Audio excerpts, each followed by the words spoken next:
Beleza, boa tarde. Nosso segundo momento do programa Tardear. Estaremos aqui já com o porta-mesa com dois ilustres da área do xadrez. Sibeli apresenta o João e apresenta o Eduardo, começando pelo Eduardo.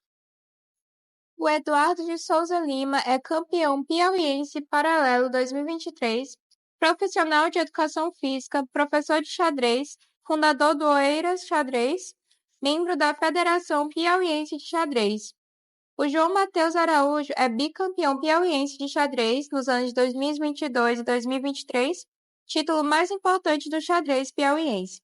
Fundador do Oeiras Xadrez e membro da Federação Piauiense de Xadrez. Moço, estamos aqui no meio de dois esferas, que a gente tem um jogo aqui, a gente vai iniciar perguntando para os meses quais são os principais objetivos do xadrez. Como é que surgiu, como despertou o conhecimento de vocês, o interesse parado no xadrez. Bom, basicamente o xadrez ele é um jogo de tabuleiro, certo? A sua origem específica, ela não é datado, né? Mas estipula-se que ele teve origem na Índia, há muito tempo atrás, né? Por ser um jogo tão antigo, né, dá de perceber que ele é baseado em hierarquias, né? A gente tem o rei, tem a rainha, tem bispos, tem o cavalo e tem a torre. E os peões, que são basicamente as peças que protegem essas outras peças da fileira de trás, né? É um jogo de 64 casas, peças brancas e peças pretas, certo? É um jogo, basicamente, de raciocínio lógico, né? E através dos movimentos, as peças elas se degladiam, né? Em prol de um único objetivo, que é o checkmate, que é imobilizar o rei do adversário, certo? Só que o jogo ele foi evoluindo, né? No passar dos anos. E não é a única forma de acabar uma partida, não é o checkmate, né? Hoje em dia a partida pode acabar por tempo e também por outras regras mais específicas que a gente vai estar comentando mais tarde, certo? Tipo assim, desde que você falou, quais são as regras mais específicas? Bom, o xadrez, assim, ele tem uma monarquia de regras que cabe numa página. Então, é um jogo simples de se entender. Uma criança tranquilamente consegue aprender xadrez em poucos dias ali de estudo, mas é muito difícil você aprimorar, né, a sua tomada de decisão. Então, basicamente, existem as regras de movimentação das peças, cada uma delas tem suas peculiaridades, tanto de movimentação quanto de captura. Existem dois movimentos especiais que são um pouco mais avançados, que é um de proteção do rei, que é o chamado rock, que é quando você move duas peças ao mesmo tempo, e é o único lance do xadrez que isso envolve. E também tem o en passant, que é quando o peão já está na cesta e o adversário tenta evitar que o peão dele seja capturado, né? Então, nesse momento, a gente faz o en passant, que é um movimento de captura especial. Dentro disso, você tem toda a liberdade do mundo para jogar uma posição, né? Então, desde os tempos antigos que teve essa evolução, como o Eduardo falou, do tempo da Índia, que naquela época era chamado de chaturanga, a gente evoluiu tanto a movimentação das peças, como, por exemplo, antes do cavalo eram elefantes. Hoje em dia, a movimentação é mais restrita e o jogo é muito mais bem definido, né? Então, hoje em dia, a gente já consegue organizar o xadrez desde a esfera, como a gente tem atualmente. Daqui a pouco a gente vai participar do torneio da cidade, mas existem campeonatos de nível estadual, nacional e internacional. Então, a Federação Internacional de Xadrez, ela conseguiu, nesses últimos anos, tanto unificar o xadrez de maneira geral, quanto dar o poder competitivo que tem tanto nesse esporte, que é uma coisa que realmente me atrai bastante. Já tem projeto de vez nas Olimpíadas ou já se encontra nas Olimpíadas? O xadrez, ele tem a sua própria Olimpíada, certo? Apesar dele ter sua própria Olimpíada, ele é considerado um jogo olímpico também, certo? Mas como digamos que é atípico comparado a outras modalidades, né? Não é incluída nas Olimpíadas tradicionais. Mas ele é sim considerado uma modalidade olímpica. Assim, todo mundo quer saber checkmate. Onde você vai deixar o rei preso, o checkmate? Checkmate é basicamente o objetivo de cada jogador, né? Ele se caracteriza pela imobilização do rei, certo? Vamos supor uma situação aqui ilusória, né? Vamos supor que o rei está aqui no centro do tabuleiro. Aí eu estou com minha dama aqui, certo? A dama é uma peça que ela consegue fazer vários movimentos ela é uma peça muito forte, é uma peça muito ampla, porque ela consegue fazer movimentos em diagonais, movimentos em colunas e fileiras, certo? E também consegue fazer movimentos para frente e para trás, colunas e fileiras, como eu acabei de demonstrar. Vamos supor, o rei está aqui. Eu tenho um peãozinho aqui avançado nessa quinta fileira. A minha dama, ela pode ir para frente, atacando o rei e imobilizando ele, certo? Isso seria o checkmate. O rei, ele não pode capturar a dama porque o peão está protegendo a dama, já que, apesar do peão mover só para frente, a captura do peão é divergente da maneira no qual ele se move. Ele move para frente, mas ele captura na diagonal. Ou seja, no momento que eu coloco minha dama aqui, na diagonal do peão, atacando o rei está levando checkmate, porque ele não pode capturar a dama e nem pode capturar o peão, que também está protegido pela dama. Esse é o objetivo principal do xadrez. Só que, da mesma forma que você vai tentar dar o checkmate ao seu adversário, ele também vai tentar te dar o checkmate. Ou seja, as peças elas se mobilizam em prol desse objetivo em comum, certo? Isso vira uma batalha intelectual, basicamente, né? Você vai tentar montar sua estratégia, seu adversário vai tentar montar a dele, certo? Através disso, as peças vão se movimentando, vão acontecendo diversas jogadas, aberturas, meio jogo, raciocínio lógico, tudo isso são várias coisas que acontecem simultaneamente em uma partida de xadrez. Ou seja, é uma gama de possibilidades que pode ser, é como se fosse um mundo fora a parte. De fato, quando você está jogando uma partida de xadrez, é como se você tivesse um universo completamente diferente. A concentração, ela precisa ser muito, muito, é uma coisa que você precisa ter bastante, né? Concentração, você precisa ter estratégia, você precisa ter paciência, você precisa ter velocidade, você precisa pensar com calma. São inúmeras possibilidades que só o xadrez oferece. É uma modalidade muito ampla, né? Eu diria que o xadrez é um mundo fora a parte, né? Você consegue pensar, você consegue mudar sua linha de pensamento através só de movimentações de peças. É uma coisa fora de série, eu diria. Como envolve, assim, acabou de falar, ele tem nível médio, leve, mais elevado. Como é que vocês avaliam? Que já estão bicampeão. Sim. E ele voltado para o iniciante. Como é que vocês, para aprimorar o conhecimento dentro de. Fala um pouco sobre o xadrez escolar, né? Assim, ó, a gente pensa o xadrez como o único objetivo de te dar checkmate. Mas dentro disso, existem muitas assim, linhas de pensamento que aconteceram ao longo da história. Voltando um pouco no início, né, do xadrez moderno chamado, como ele se desenvolveu ali mais ou menos na região da Europa, da Itália, Florença, a região da Sicília, e estava muito ligado àquela questão das monarquias, por isso que a gente tem essa questão do rei, da dama, bispo, cavalo, enfim. Existiu correntes de pensamento que mais ou menos norteavam como é que os jogadores deveriam jogar. Então, basicamente, a gente tem como se o objetivo é checkmate, no futebol é o fazer o gol, né? O time que fizer o maior número de gols vence a partida.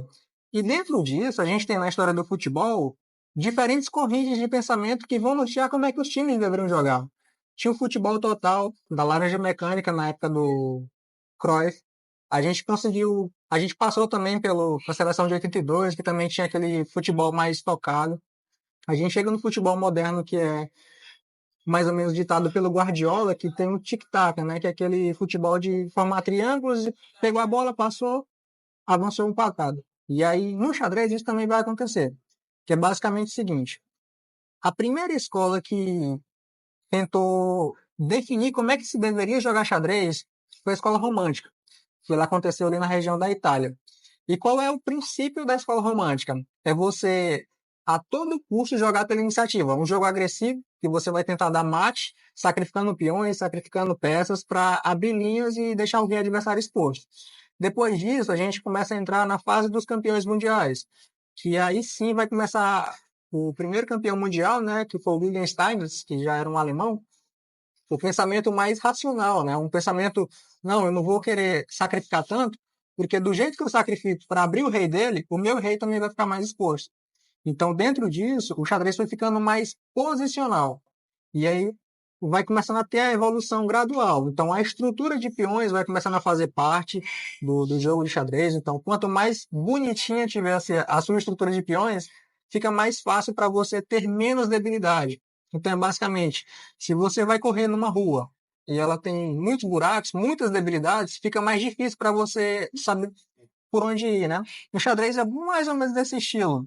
E aí, depois dessa escola do William Steins, vem um xadrez ainda mais bonito com capa branca, que foi o primeiro americano, no caso, que foi campeão mundial. Sul-americano. Ele foi o primeiro americano e, consequentemente, por ter nascido em Cuba, né? Ele ali da América Latina. E aí, depois disso, vem as escolas russa, que foi basicamente um monopólio na história do xadrez. Para você ter ideia, a Rússia não, a União Soviética, que foi depois que o Bolchevique derrotou o Alekhine, a gente tem de 1930 mais ou menos ali até 1972, com Bob Fischer, no domínio da escola soviética. Então era basicamente semelhante a, por exemplo, a filosofia romântica de xadrez, era um estilo de pensar também. O que é que preconizava a escola soviética? Olha, xadrez, você está jogando contra o seu adversário. Você tem que derrotar ele do começo ao fim da partida. Então você tem que ser melhor na abertura do jogo, ou seja, nos primeiros lances. Você tem que ser melhor que ele em cálculo, ou seja, você tem que ver mais além do que ele está vendo e você tem que saber tudo de finais. Ou seja, quando o jogo chegar naquela fase mais simples, você não pode mais errar. E aí, dentro desse viés quase que totalitarista, né? Seria um xadrez total trazendo para o futebol, os jogadores soviéticos dominaram o mundo do xadrez. Tanto que, em 1972, veio o principal expoente assim, da América, que foi Bob Fischer, que é considerado por muitos o maior da história. E aí, o Fischer, o feito dele é tão gigantesco que é como se ele tivesse sozinho, um rapaz, derrotado o Império Soviético por completo, né? E aí tem filme, tem documentário sobre isso. E aí, por conta desse feito que ele fez de se tornar campeão mundial em 1972, ele é, por muitos, considerado o melhor da história. E aí é engraçado porque venceu o campeonato mundial e aí abandonou no ano seguinte. E aí, no ano seguinte, voltou o domínio soviético com Anatoly Karpov. E aí, até 2000, foi somente a escola russa dominando, né? Então, a gente tem essas escolas que vão mais ou menos nortear o pensamento de xadrez. Hoje em dia, não é mais a escola soviética, nem existe mais a União Soviética. Nem a Rússia também tem tanto domínio. Porque nos anos 2000 aconteceu uma revolução no mundo do xadrez. Que é basicamente o florescer da tecnologia. A gente tem ali mais ou menos em 1997 a 2000, o último ser humano capaz de derrotar uma máquina no xadrez, que foi o Garry Kasparov, que também era ali do Uzbequistão, né? Mas ele jogava pela União Soviética. E aí, depois disso, com a derrota, né, do Kasparov, que foi muito polêmica, disseram que teve ação humana na tomada de decisão da máquina, a gente passou pela primeira revolução, né, que é quando um jogo que tem muito cálculo envolvido, como o xadrez, ele passa a ser dominado por máquinas. E aí qualquer pessoa que tem acesso a um computador, ela hoje em dia consegue fazer lances melhores que o melhor jogador do mundo. Então, essa é uma coisa engraçada do xadrez, né? Porque esse lado robótico da coisa, da questão de ser computacional, ainda assim não tirou o brilho, porque o que importa de fato não é a perfeição do jogo, no final das contas. É você saber como é que os jogadores, por si só, resolvem os problemas que estão ali no jogo. Então, mesmo tendo esse domínio por parte dos computadores, a gente ainda tem muito, muito campo para explorar. Tanto que hoje em dia, a gente passou recentemente pela segunda revolução do xadrez, que foi na época da pandemia. A Netflix acabou lançando uma série da Gambito da Rainha. Esse nome Rainha ele é até um pouco equivocado, porque o nome correto da peça é Dama, né? Mas, enfim, fez muito sucesso. Eu assisti também. Imagino que todo mundo que gosta de xadrez deve ter assistido e gostado. E aí começou a segunda fase, que é você não precisa mais ir para o clube para jogar xadrez. Você pode jogar xadrez em casa. Você pode tirar o seu celular do bolso e jogar com qualquer pessoa da internet. E aí a popularidade do xadrez voltou a ser absurda. Tanto que, dentre os sites mais acessados do mundo, e aí você envolve Google, Facebook, Instagram, enfim, a gente tem o chess.com, que está ali, com certeza, entre os top 20, sempre perfilando nos mais acessados. Então, essa segunda revolução do xadrez foi em relação à popularidade.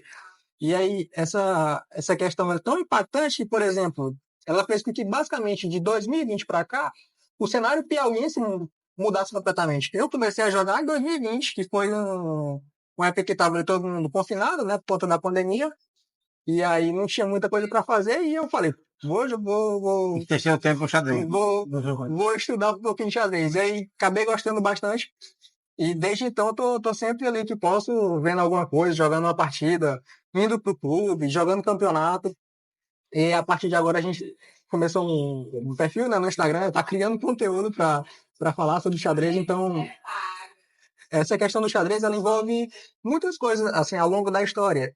E quando a gente começa a trazer, assim, para as escolas, hoje em dia, o que a gente está tentando fazer é o seguinte: a gente quer trazer o xadrez para as escolas, para quê? Por quê? Porque ele vai ajudar, com certeza, as crianças a pensarem de maneira criativa, porque, assim, a gente tem o xadrez como algo lógico, algo de cálculo, né? Mas, muitas vezes, ele estimula partes de criatividade que não é tão óbvio, assim, para um pai que desconhece o mundo do xadrez, né? Porque, querendo ou não, o xadrez ele se resume a uma única pergunta, que é: qual vai ser o meu próximo lance? E aí, para você responder ela, você pode jogar de qualquer maneira possível, desde que você se sinta à vontade naquele lance. Não existe lance errado, lance ruim, de maneira geral, quando você está falando de xadrez para crianças, né? Então, a gente tem essa pluralidade de contextos para trazer o xadrez para o mundo infantil. E é o que a gente está tentando fazer hoje em dia, que é trazer as crianças para o mundo do xadrez, trazer a personalidade delas também, trazer o olhar delas também. Então, nessa semana a gente fez um torneio e aí tinha muita criança que estava começando a jogar, né? E ela fazia lances assim que são impossíveis, mas é a maneira que ela está entendendo o jogo ali, a maneira que ela está construindo um pensamento sobre xadrez na cabeça dela. Então, esse contato do xadrez com uma criança em qualquer fase, até mesmo adultos, pessoas mais idosas também, que é uma característica do xadrez, é sempre muito importante. Digo assim, benefício que tem não só na parte lógica, é bom para o cognitivo da criança também, para poder ela que está Principalmente, as séries iniciais, sim, no principalmente educação naquela infantil. fase ali de 5 anos de idade, 6 anos de idade, que é o momento que acontece o boom, né? Que a criança está de fato ali se desenvolvendo. O xadrez ele entra como uma ferramenta muito importante, né? Porque auxilia nessa questão cognitiva, como você disse, auxilia no criativo, como o João Matheus disse, capacidade de lidar com situações difíceis, situações adversas, né? O pensar de maneira diferente, tudo isso influencia diretamente no cognitivo da criança, né? Então, acredito eu que ali, 4, 5, 6 anos de idade, é a fase que a criança, de fato, tem que jogar xadrez. Mas não necessariamente pensando em alto rendimento, que às vezes você coloca um filho numa escolinha de xadrez pensando que, nossa, meu filho vai ser o melhor jogador de todos os tempos. Ser campeão mundial. Não necessariamente pensando nessa questão, mas e sim o brincar também. O brincar é muito importante, entendeu? Não necessariamente colocar o filho para jogar xadrez para ele ser bom. É colocar muita pressão em cima dele, né? Colocar o filho para poder se divertir. É uma maneira de se divertir. Hoje em dia o xadrez, como o João disse, ele tá nas plataformas digitais, né? Existem clubes, a gente tem um clube aqui em Teresina. A diversão, a ludicidade é muito importante na criança nessa fase, né? E trazendo hoje em dia para a sociedade atual, né? As crianças estão presas muito em tela, né? Hoje em dia a criança com 5, 6 anos de idade já sabe mexer no computador, já sabe mexer no celular. Não que isso seja ruim, mas vai chegar um momento que a criança vai precisar de alguma coisa presencial, alguma coisa que entretenha ela presencialmente. O xadrez é uma ótima opção, né? Digamos assim, para a criança sair um pouco das telas. Uma fase que tocou bastante interessante é a ludicidade. Posso dar Sim, criança sim. para brincar. E criança que precisa de algum suporte. Paciente, tipo assim, que nós temos hoje, que criança com várias patologias, que precisa de vários suportes que a gente vai citar, mas, tipo assim, criança tem um benefício para poder controlar as emoções, onde é que Nós o xadrez temos, né? nós temos aqui em Teresina um mestre nacional chamado João Gabriel. O João Gabriel, ele tem TEA, certo? E ele é considerado um dos melhores jogadores do nosso estado. Ou seja, quando você introduz xadrez para crianças com hiperatividade, autismo, existe a possibilidade dessa criança acabar desenvolvendo hiperfoco, entendeu? Hiperfoco no xadrez. Aí vai servir como fuga de realidade, né?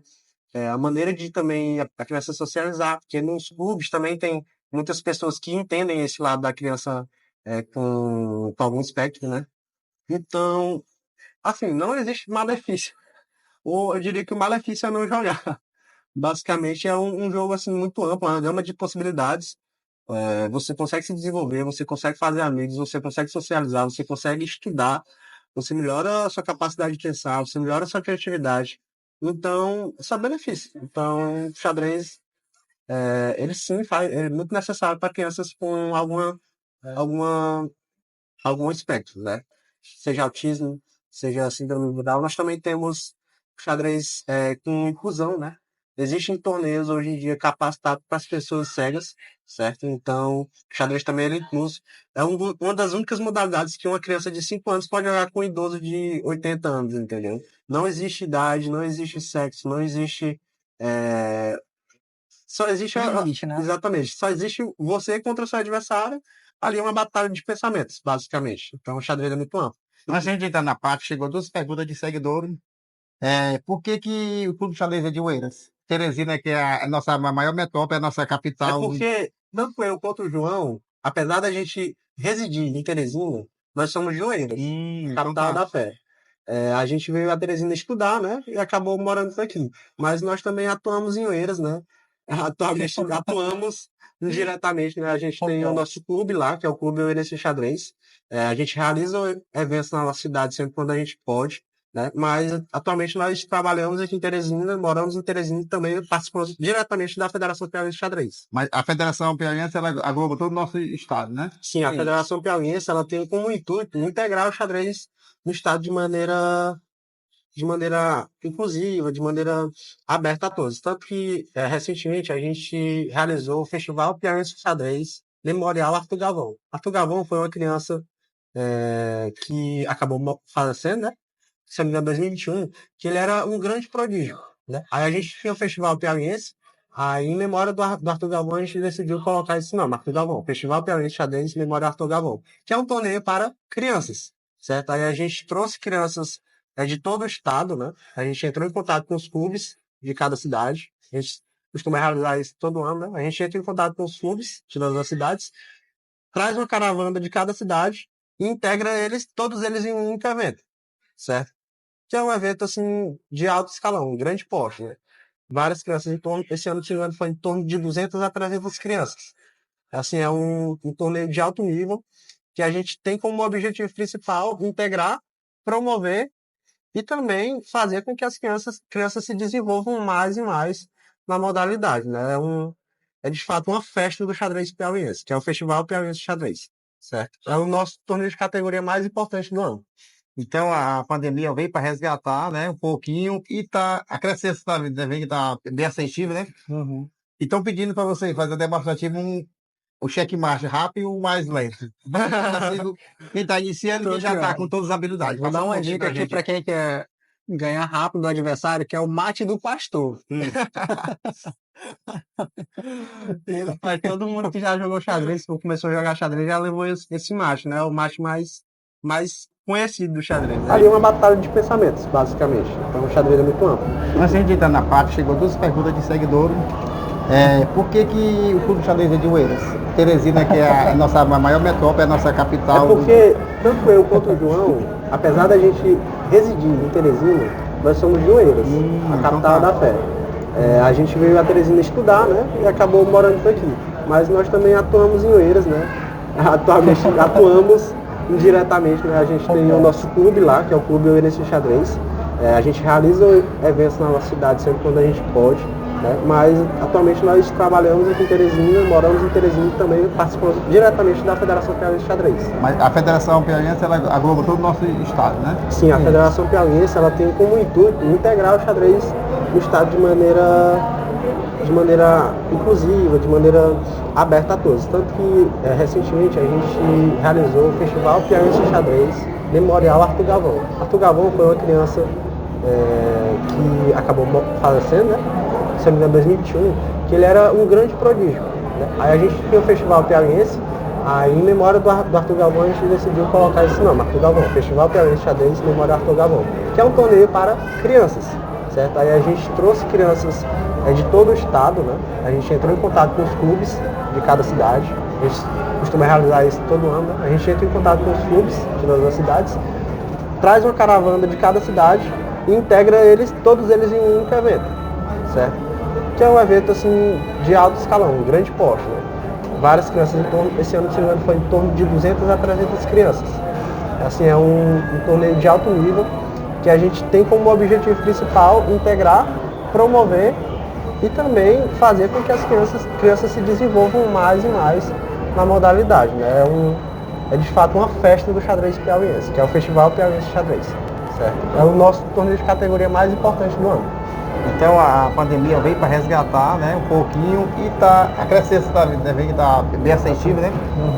E estão pedindo para você fazer demonstrativo um checkmate rápido e mais lento. Assim, quem está iniciando e quem já está com todas as habilidades. Vou dar uma dica aqui para quem quer ganhar rápido o adversário, que é o mate do pastor. Rapaz, todo mundo que já jogou xadrez, ou começou a jogar xadrez, já levou esse mate, né? O mate mais conhecido do xadrez, né? Digamos assim. Então, só para orientar, o tabuleiro ele é definido da seguinte maneira. Vai lá, sabe? Na horizontal, ele tem de A a H, que são 8 casas, e na vertical ele tem de 1 a 8.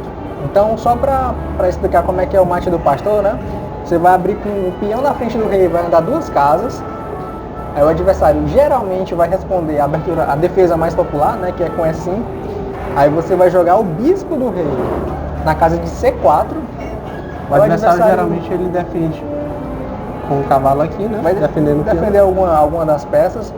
Aí você vai jogar a dama para H5. Aí seu adversário, a dama e o bispo estão mirando aqui no ponto de F7. Se o adversário inocente, ele vai lá e ataca a sua dama.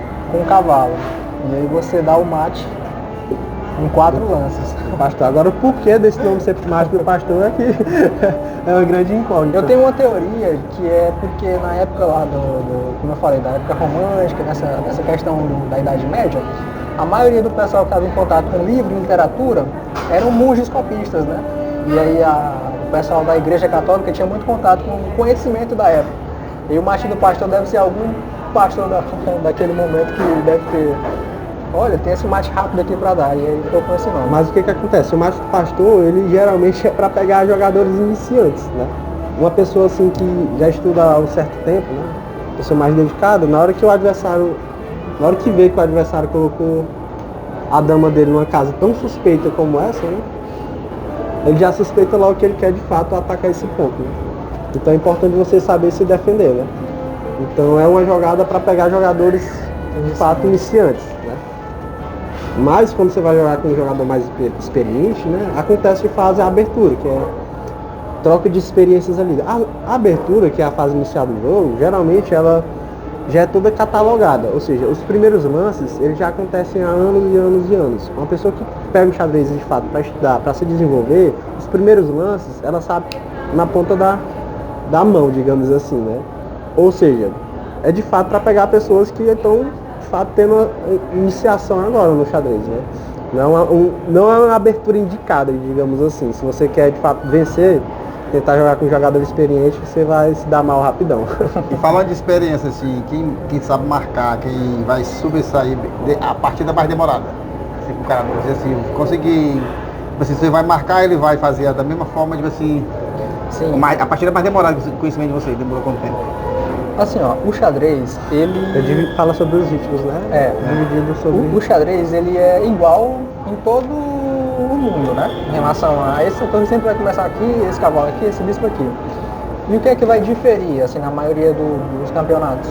O ritmo de jogo que a pessoa vai jogar. Então são 3 ritmos definidos pela FIDE. O Que é primeiro a deles, Federação Internacional de Xadrez.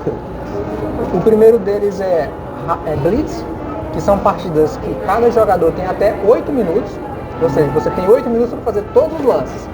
Então, É que a gente não trouxe aqui, mas toda partida de xadrez, ela tem um relógio. Ah, sim, Entendeu? Tem um relógio para o teu adversário ter o tempo dele e você ter o seu tempo. Aí você faz o lance e você aciona o relógio passando na vez para o adversário.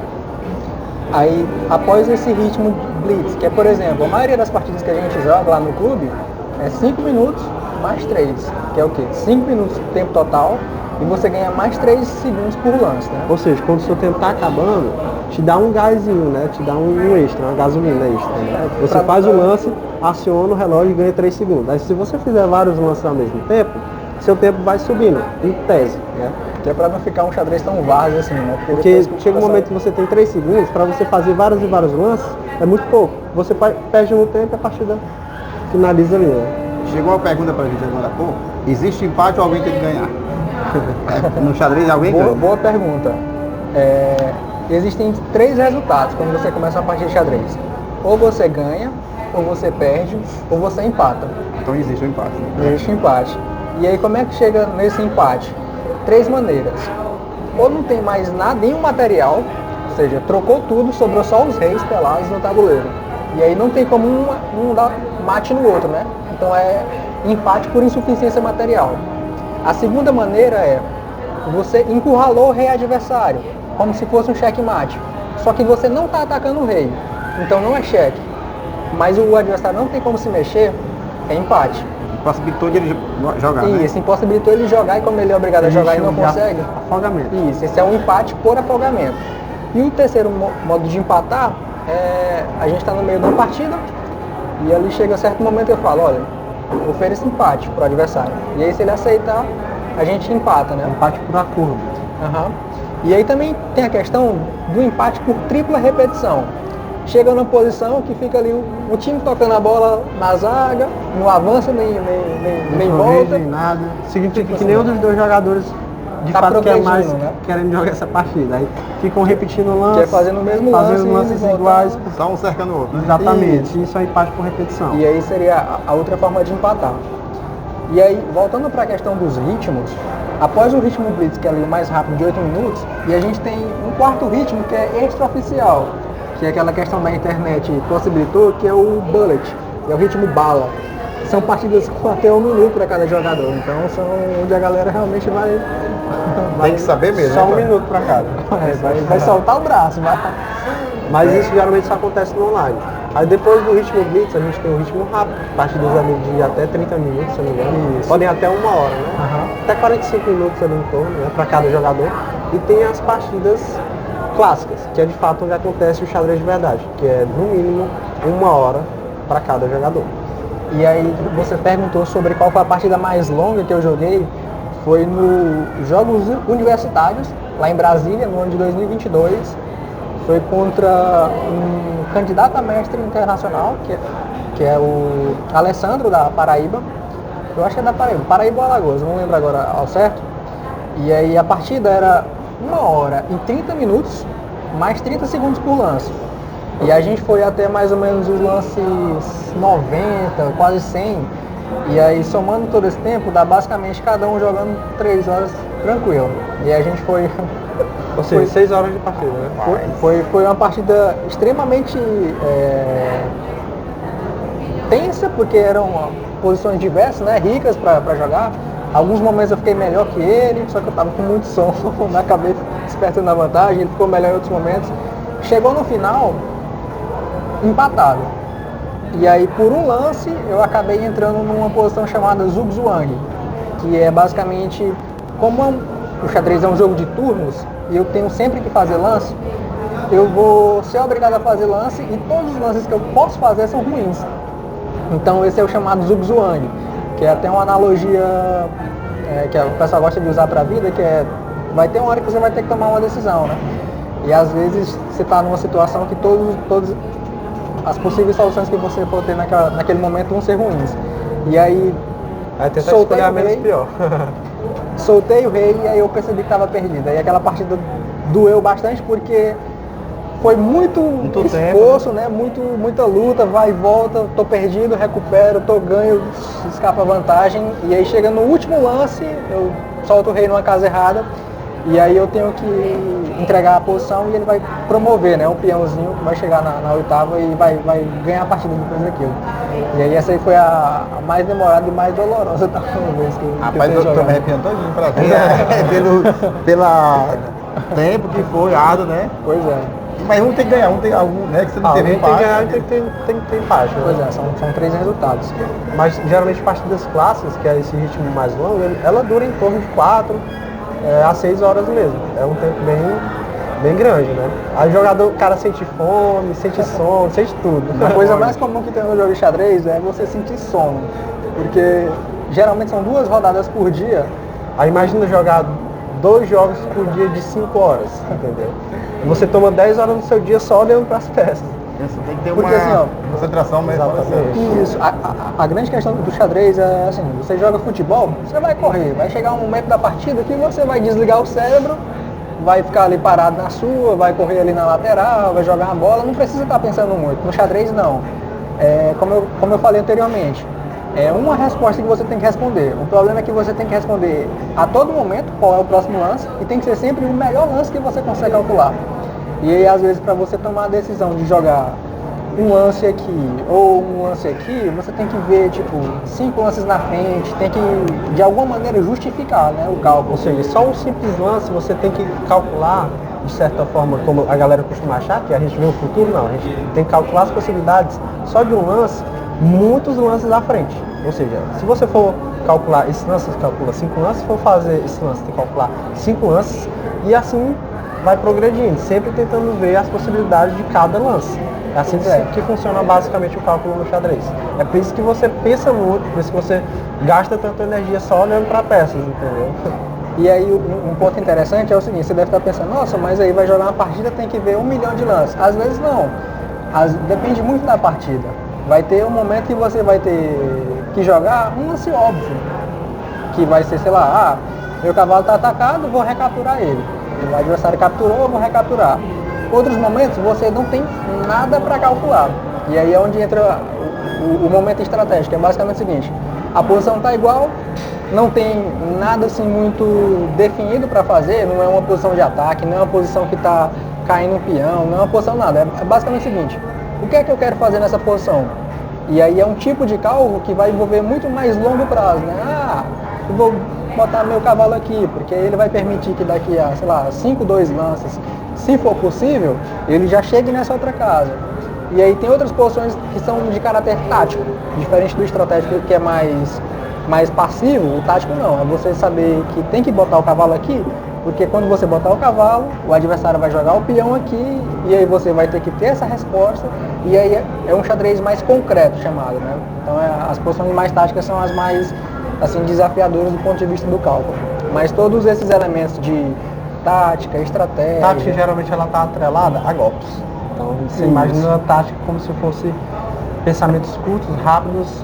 Tem o tático curto, o tático médio e o tático longo, né? Então você precisa ter o tático como se fosse truques que você tenta encurralar seu adversário através dele. Aí o xadrez estratégico é de fato relacionado à estrutura de peões, tudo mais, conceitos mais profundos. Tem uma analogia boa que é o seguinte, estratégia é quando você vai fazer uma trilha, tá com o mapa na mão aqui, vendo, olha, acho que eu vou por esse caminho, porque parece que por aqui é mais fácil. Tática é quando você já está na trilha com o facão na mão e tem que desbravar, né? Então tem essa diferença de conceitos. As cobranças que vocês fazem assim mesmo, que quando não deu certo, que foi do jogo. Aí você descobriu onde é que eu tinha que melhorar, como é que você volta no. Porque assim, geralmente as partidas no xadrez, as partidas oficiais, são anotadas os lances, entendeu? Aí a gente termina uma partida, cada um tem sua planilha, aí a gente chega em casa, passa a partida pro computador, aí vai analisar, entendeu? Ali a gente encontra os erros. Hoje em dia, a engine, que é a máquina, ela tem um ponto de que você fica... pode ser um ponto negativo e um ponto positivo, né? Tem ponto negativo e positivo. O positivo é que a gente consegue estudar através dela. como ela sabe os melhores lances, ela consegue te dar um norte. O ponto negativo é que às vezes a gente fica muito atrelado achando que a gente tem que jogar que nem ela. Só que é impossível, entendeu? Então, hoje em dia a gente usa a máquina como artifício para se desenvolver no xadrez também, entendeu? Aí fora a máquina a gente também tem os livros, que a gente costuma usar para estudar, né? Que também são muito importantes, porque lá de fato vai ter o conceito. A máquina ela te mostra o melhor, o livro ele te mostra o conceito. Isso é melhor para você se desenvolver, entendeu?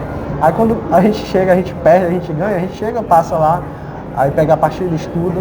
Através dos erros a gente vê quais pontos a gente pode melhorar, se é um ponto estratégico, se é num ponto tático, entendeu? Aí a gente vai se norteando. Mas assim, em relação à pergunta da questão da cobrança, eu até estava conversando com ele mais cedo, que é o seguinte, todo mundo vai lidar com resultados de maneiras diferentes. E aí a gente estava comentando de um pequeno, que é o Heitor, que ele não gosta de perder, né? E aí eu até estava falando para o Eduardo, olha, eu acho que a criança que tem esse viés de não queria, chora e se incomoda com a derrota, ela é mais agressiva no sentido de querer se desenvolver e melhorar. E eu tenho essa característica de, cara, perdi a partida, beleza, cumprimento o adversário e tal, mas a vontade que eu tenho é de sair dali o mais rápido possível para entender e melhorar o mais depressa o que é que eu fiz de errado.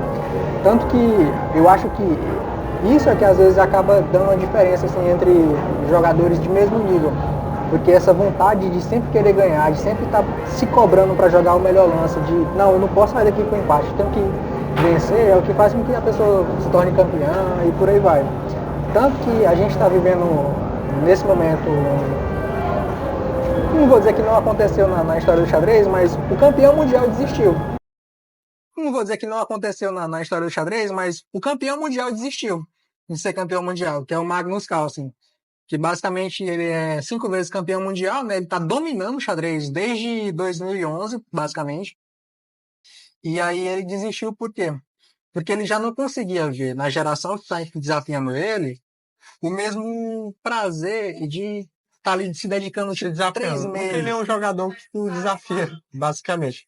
Aí isso fez com que ele abdicasse. Uhum. Imagina você ser tão bom que ninguém chega nem perto de você. Pois é o que acontece com o caso do Magnus Carlsen. Ele é basicamente primeiro isolado, e aí depois vem o 2, 3, 4. Muito grande. Uma discrepância de nível muito grande. E aí a dedicação de vida que você tem para se manter campeão mundial é coisa de 3 meses ali, você sentar de frente para o computador e revisar variante, ver teoria.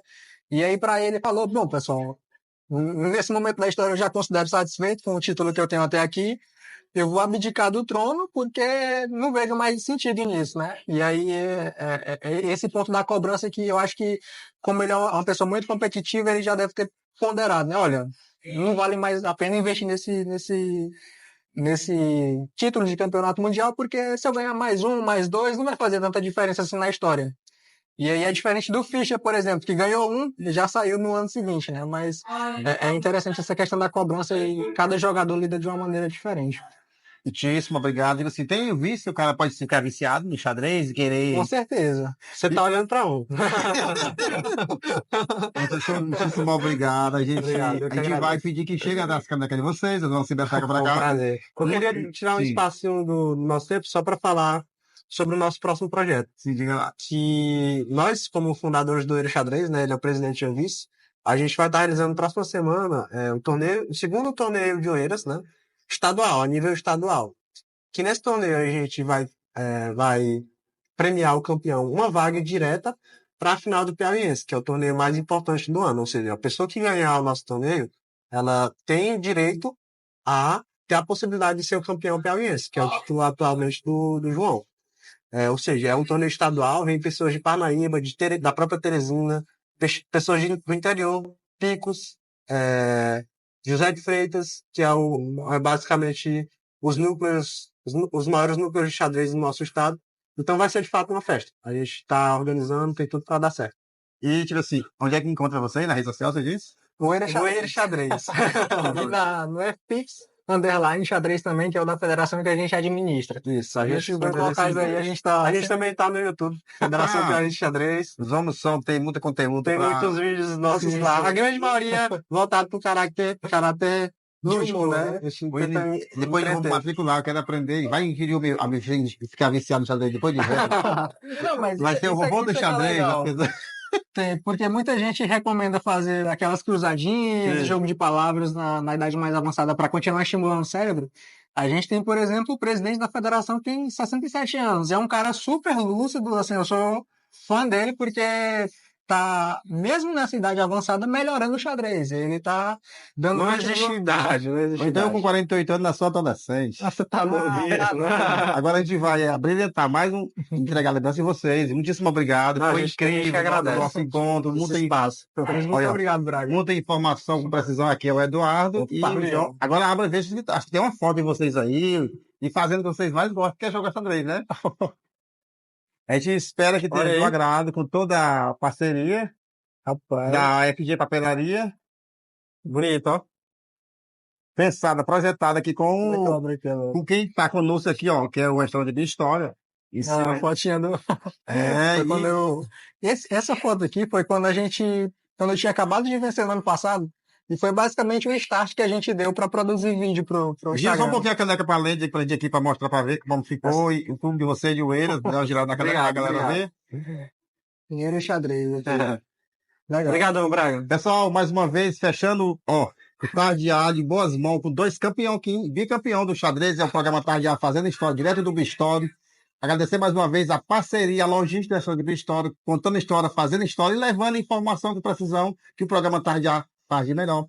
Deixar só uma deixa. Ficamos devendo uma do promotor, excelentíssimo promotor, Leonardo Bezerra, que vai voltar em outros momentos. A entrevista não está perdida. Ele pediu para avisar. Aconteceu um imprevisto, mas vai voltar aqui nesse programa Tardear para a gente levar a pauta. Ficou pendente.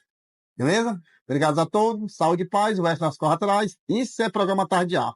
Vem com o Bistória ainda, dá tempo de contar a história, fazer seu happy hour. Que tem de melhor você vai achar no restaurante Bistória. Vem! Obrigado.